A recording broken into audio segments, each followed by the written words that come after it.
Join me in my mini series to Mexico City in 2025. If you're new here, my channel is all about product development within the electronic, computer, and mechanical space, encouraging inexperienced tech users and makers to complete projects independently, with a sprinkle of travel in between projects. If you have been enjoying, please like, share, subscribe, and click the notification button for continuous reminder of an upload.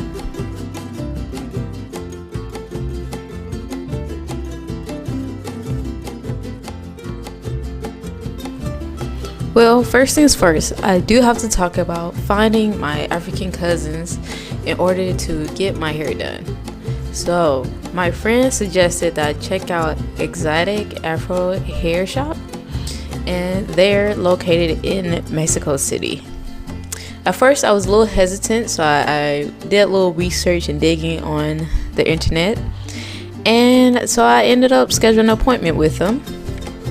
Now, one thing I did like is you don't have to worry about buying your hair. They have everything you need to get your hair done. The only thing that I did do was I did wash my hair before going.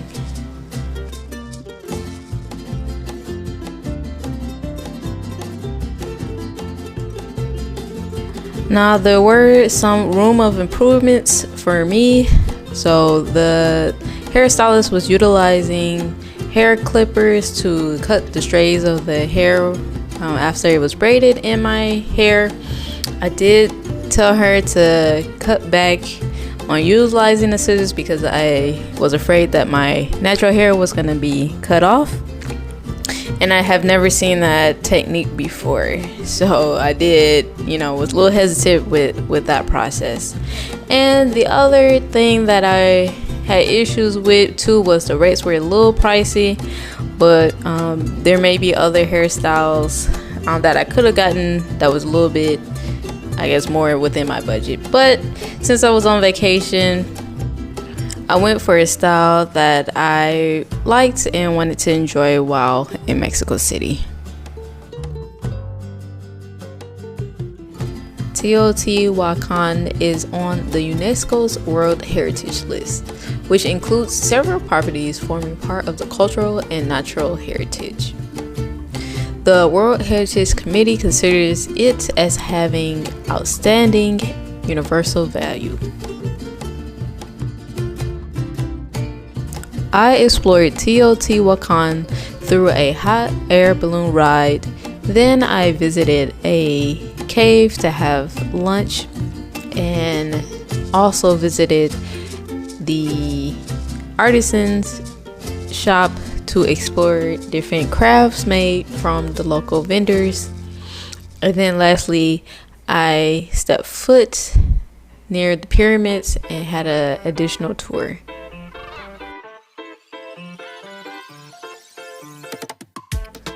My tour guide informed me that the Teotihuacan land was discovered by the Aztecs, so most of the information will be presented from their lens, but not the lens of the original inhabitants of this particular region.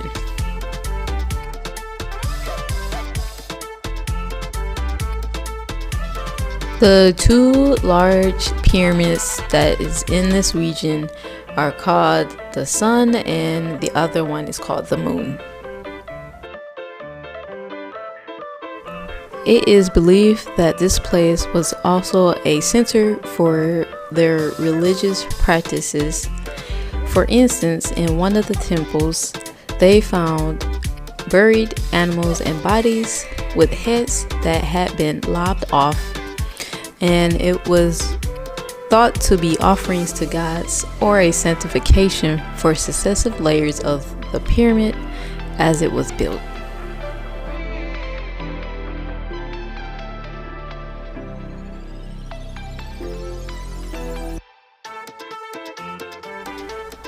The pyramids wasn't just a religious center, it was also a cultural and economic hub for the population at that time.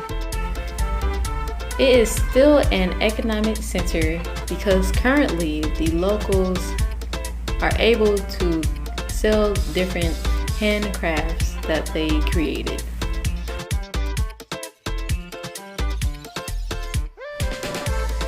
There are 4 main highlights when visiting Teotihuacan, which is the Sun Pyramid, which is one of the largest pyramids in the world.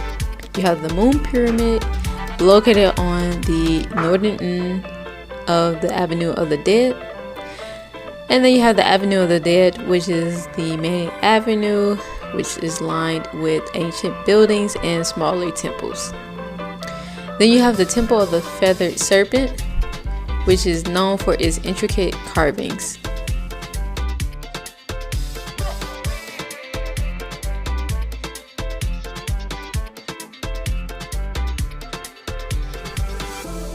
The Pyramid of the Sun is the 3rd largest pyramid in the world, and it has a measured base of 225 by 222 meters, and it is 75 meters high.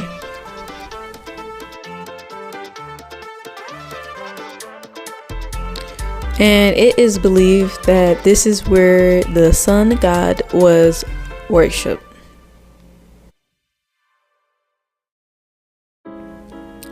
I was not able to climb to the top of the Pyramid of the Sun because it was closed, and I want to say it's been closed for a couple years now, but at one point of time people and tourists were able to climb to the top of the pyramid.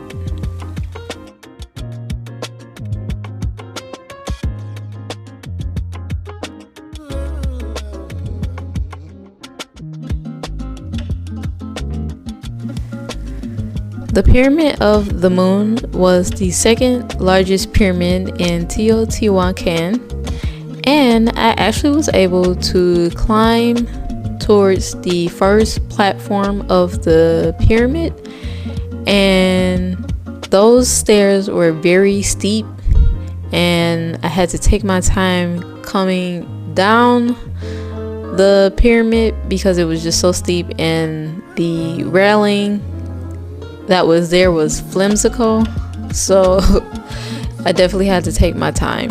But it was an awesome view to see the Pyramid of the Sun and to stand on the Pyramid of the Moon.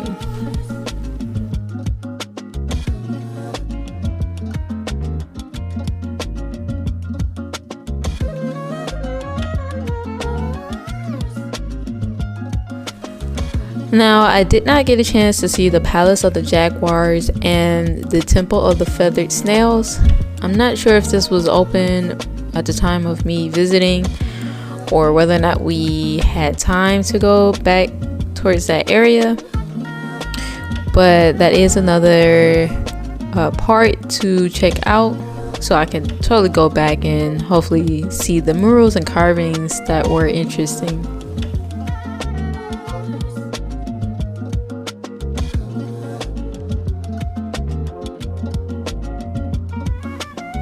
Now, one interesting element that is located in Teotihuacan is the obsidian stone, and that stone is made up of minerals from the volcano or volcano matter.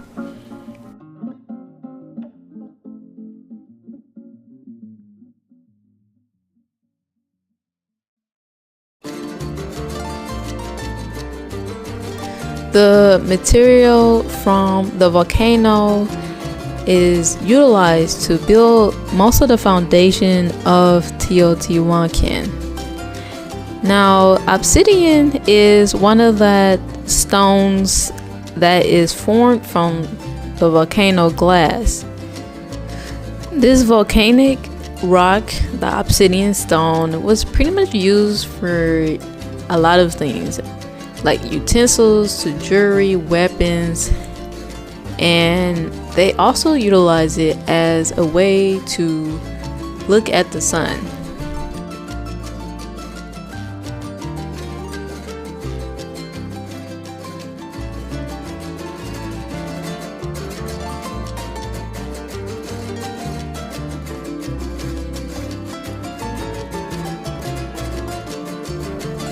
One of the things that stuck out to me during this tour was the obsidian stone.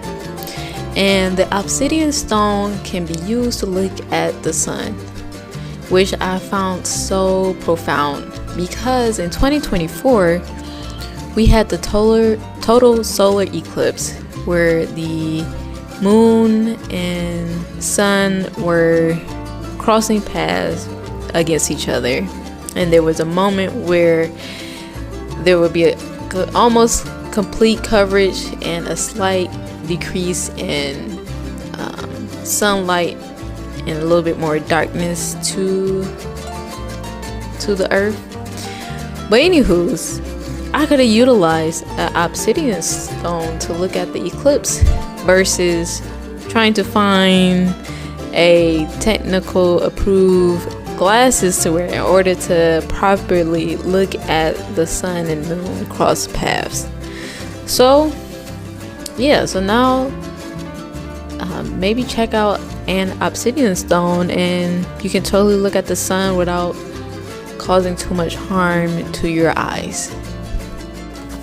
Obsidian is a natural volcanic glass which is formed when lava solidifies so quickly that the mineral crystals do not have time to grow.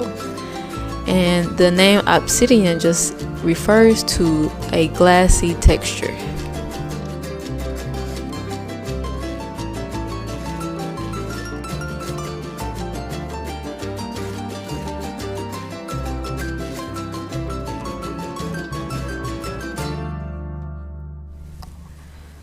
I ended up moving to another Airbnb spot where I was so happy and thankful to have a laundry room within the building, and so I was able to properly wash my clothes. And I also was craving some chicken, and apparently found a spot that roasted chicken, and I went to a tianga spot nearby where the local vendors pop-up shop and enjoyed some fresh tacos and some agua frescas.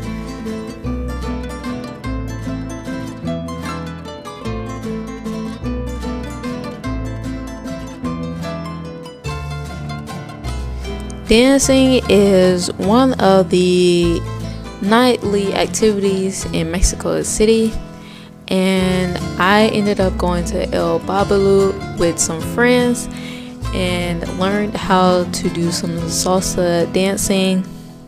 And I definitely was leaning on my male partners to kind of guide me along the floor, and that was very fun. It definitely got packed after, I want to say after 9 p.m, 10 p.m. Yeah, it was pretty packed inside, but nonetheless it was fun. I had a great time there.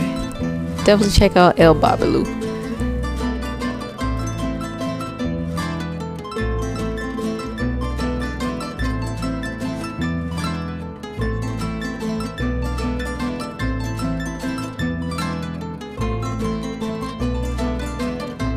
Hola. Hola. ¿Qué te voy a dar? Adobada, longaniza, campechano, pastor, suadero, bistec. ¿Tienes res? Res, bistec y suadero. ¿Uno y uno? 3 tacos. Vale.